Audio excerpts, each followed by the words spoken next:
अस्सलाम वालेकुम dear students, I hope कि लास्ट लेक्चर आप लोगों को बहुत अच्छे से समझ आ गया होगा फार्माकोलॉजी का, जिसके अंदर हम लोगों ने स्टार्ट किया हुआ था गेस्ट्रो इंटेस्टिनल ड्रग्स को।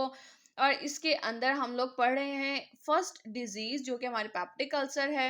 और पेप्टिक अल्सर में इस मीन लास्ट 3 लेक्चर्स में अगर आप लोगों ने सुने हैं तो वेरी गुड। अगर आप लोग सुनना चाहते हैं, अपने नहीं सुने, तो मैं उन तीनों लेक्चर्स के लिंक जो हैं वो इसके डिस्क्रिप्शन बॉक्स में डाल दूंगी, आप लोग वहां से देख सकते हो, जिसके अंदर हम लोगों ने पढ़ा था कि पेप्टिक अल्सर क्या होता है। ठीक है। फिर ये कि पेप्टिक अल्सर के कॉजेज क्या हैं, वजूहात क्या होती हैं, कौन कौन सी हैं, और अलामात कौन से जाहिर होते हैं। फिर ये कि पेप्टिक अल्सर डिजीज को के इलाज के लिए हम लोग कौन कौन सी ड्रग्स का इस्तेमाल कर सकते हैं। और उसके बाद हम लोगों ने देखा था कि उसकी पैथोफिजियोलॉजी क्या होती है, हम लोग किस किस पॉइंट को अगर स्टॉप कर दें तो क्या होगा, हमारा पेप्टिक अल्सर ठीक हो जाएगा। ठीक है। और इस तरह से यानी कि हम लोगों ने H2 रिसेप्टर ब्लॉकर पढ़ा था, प्रोटॉन पंप इनहिबिटर पढ़ा, हमने प्रोस्टाग्लैंडिन एनालॉग्स पढ़े। ठीक हो गया। आज हम लोग स्टार्ट करेंगे सुक्राल फेट को, जो कि म्यूकोजल प्रोटेक्टिव एजेंट है, और दूसरा हम लोग एल्यूमिनियम हाइड्रोक्साइड पढ़ेंगे, जो कि हमारा पास एंटासिड है। ठीक हो गया। पहले हम लोग स्टार्ट करते हैं सुक्राल फेट को, जो कि म्यूकोजल प्रोटेक्टिव एजेंट है। जैसे कि नाम से ही जाहिर है, म्यूकोजल यानी कि म्यूकोजा यानी कि आपके जो मैदे की अंदरूनी दीवार है ना, म्यूकोजा है, उसको प्रोटेक्टिव यानी कि हिफाजती एजेंट के तौर पर इस्तेमाल हो रही है ये। ठीक हो गया। अच्छा, हम लोग कहते हैं these agents have many mechanisms to improve protection of mucosa. इसके मीन ये जो एजेंट्स हैं इनके अंदर बहुत सारे मीन प्रोसेसेस होते हैं जो कि बेहतर कर देते हैं हमारी म्यूकोजा की हिफाजत को।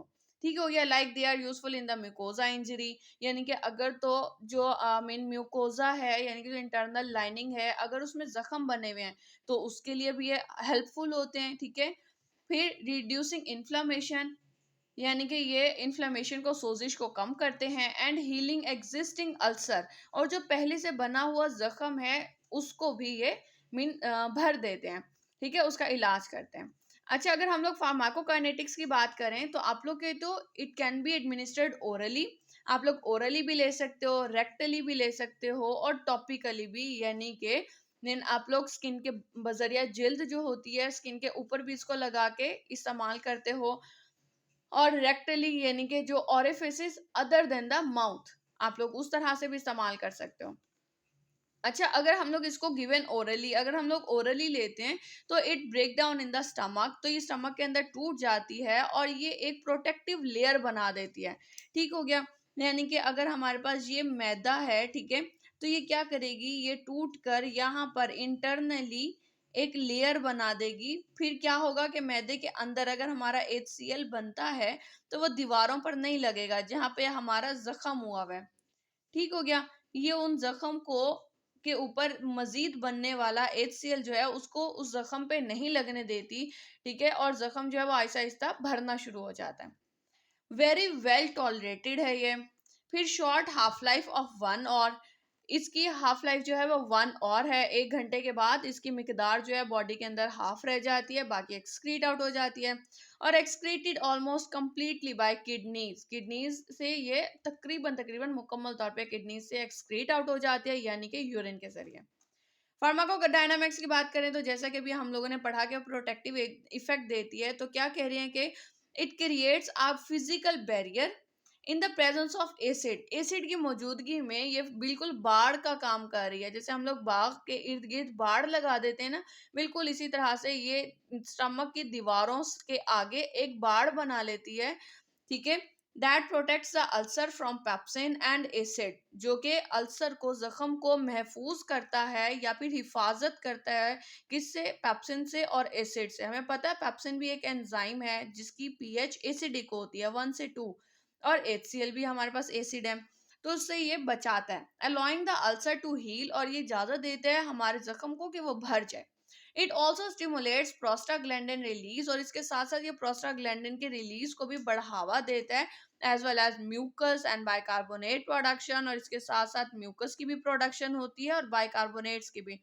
म्यूकस भी बढ़ेगा तो भी हमारे अल्सर्स को प्रोटेक्ट करेगा, और बाइकार्बोनेट्स बढ़ेगा तो हमारे HCl का इफेक्ट जो है न्यूट्रलाइज हो जाएगा, to decrease the acid level, acid level को कम करने के लिए। ठीक हो गया। यूजेस की बात करें तो हाँ जी, हम लोग इसको इस्तेमाल कर सकते हैं जी पेप्टिक अल्सर में और डिओडेनल अल्सर में, यानी कि आंत के जख्म में और मैदे के जख्म में।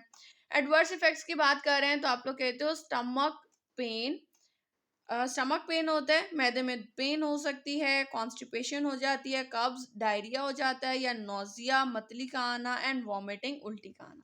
ठीक हो गया।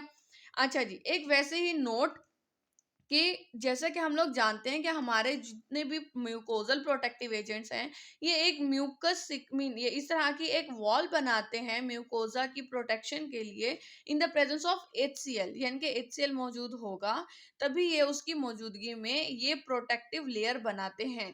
तो हमारे पास जो है कंडीशन क्या होती है कि it requires acidic pH for activation, अपनी एक्टिवेशन के लिए एसिडिक पीएच होना लाजमी है।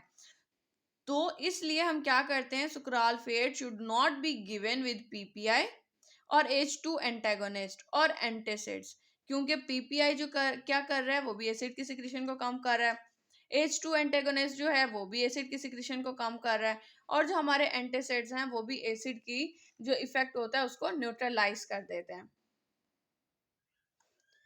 चलें जी, पेप्टिक अल्सर की लास्ट ड्रग को पढ़ लेते हैं। पेप्टिक अल्सर के इलाज के लिए जो हमने लास्ट ड्रग जो हमारी रह गई है, इट इज एल्यूमिनियम हाइड्रोक्साइड, या फिर जिसे कहते हो एड्सॉर्बेंट्स, राइट। तो हम लोग क्या कहते हैं कि एल्यूमिनियम हाइड्रोक्साइड जो है, ये ऐसी ड्रग्स हैं जो कि एब्जॉर्ब कर लेती हैं टॉक्सिक सब्सटेंसेस को in the gut and neutralise stomach acidity. ठीक हो गया।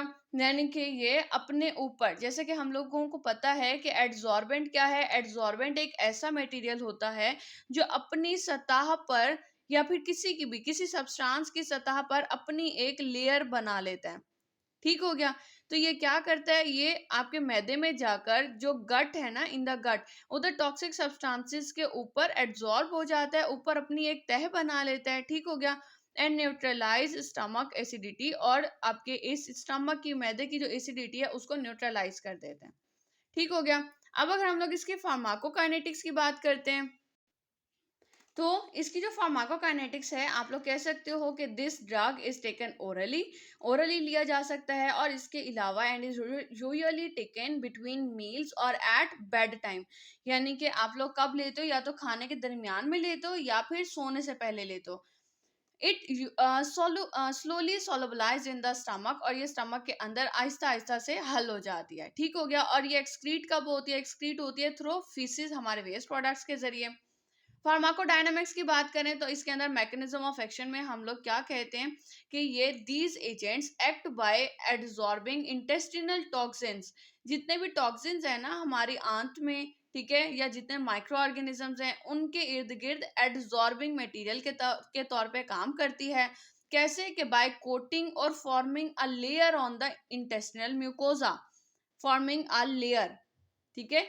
ये आपकी इंटेस्टिनल म्यूकोजा की जो मीन इंटेस्टिनल म्यूकोजा पर एक लेयर बना लेती है, या एक तह बना लेती है, कोट बना लेती है। It also slowly solubilise in the stomach, और ये आहिस्ता आहिस्ता से स्टमक के अंदर भी सोलबलाइज होती है, ठीक है, हल हो जाती है। एंड रिएक्ट विद एसिड, और एसिड के साथ मिलकर ये क्या बनाती है, aluminium chloride and water, which means to decrease the amount of HCl in the stomach. यानी कि आपका ये जो एल्यूमिनियम हाइड्रोक्साइड है ना, AlOH होल 3, ये क्या करती है, ये एसिड के साथ मिलेगी, और ये क्या करेगी, एल्यूमिनियम क्लोराइड प्लस वाटर बना देती है।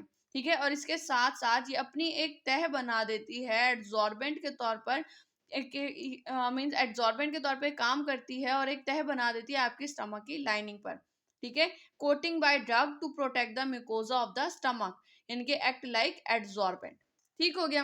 अब अगर हम लोग इसकी थेराप्यूटिक यूजेस की बात करें तो आप कहते हो these are use to treat diarrhoea, diarrhoea के इलाज के लिए इस्तेमाल की जाती है, but less effective for the treatment of diarrhoea than anti motility. यानी कि हम लोग क्या कहते हैं, हम लोग कहते हैं कि ये कम मीन असरदार है for the treatment of diarrhoea as compare to anti motility. यानी कि मोटेलिटी, हरकत को बढ़ाने वाला, आंत की या गट की हरकत को बढ़ाने से रोकने वाला जो इसका इफेक्ट है वो ज्यादा होता है एज कम्पेयर टू डायरिया। अच्छा, also use to treat peptic ulcer, हम लोग इसको पेप्टिक अल्सर में भी इस्तेमाल करते हैं और डिओडेनल अल्सर में भी इस्तेमाल करते हैं। ये आप लोगों की वो ड्रग है जो कि आप लोग आगे चल के डायरिया में भी पढ़ोगे। ठीक हो गया? इस वजह से इसकी पहली जो यूज़ था वो डायरिया से रेलेवेंट था और दूसरा पेप्टिक अल्सर से रेलेवेंट है।